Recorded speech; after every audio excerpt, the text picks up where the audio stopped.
Des dizaines de bateaux pour briser le blocus à Gaza. C'est le but de la Global Summit Flotilla, une flottille chargée d'aide humanitaire pour la population de l'enclave palestinienne. À son bord, près de 300 militants issus de 160 nationalités différentes, dont des politiques, des médecins et des artistes, ainsi que la co-organisatrice Greta Thunberg. Celle-ci qualifie l'opération de plus grande mission humanitaire de l'histoire.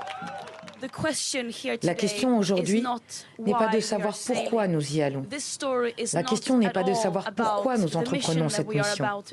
Le vrai sujet, c'est la Palestine. La façon dont des gens sont délibérément privés des moyens de subsistance les plus élémentaires.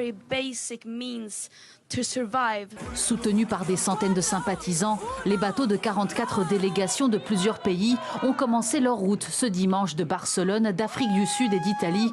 D'autres navires vont également les rejoindre cette semaine. Ils succèdent ainsi aux flottilles Conscience, Madeline et Andala, qui ont toutes tenté de s'approcher des côtes gazaouis ces derniers mois avant d'être interceptées par les autorités israéliennes. L'acteur irlandais Liam Cunningham, qui participe à l'expédition, dénonce l'inaction des gouvernements.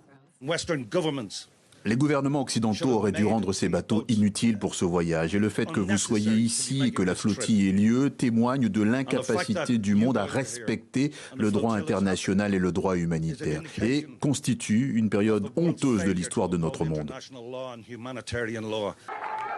Selon les organisateurs, près de 26 000 personnes ont candidaté pour participer à l'expédition.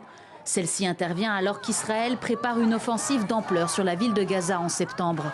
Depuis l'attaque du Hamas le 7 octobre 2023, l'armée israélienne a tué au moins 61 430 Palestiniens, selon le ministère de la Santé de Gaza dirigé par le Hamas, des chiffres jugés fiables par l'ONU.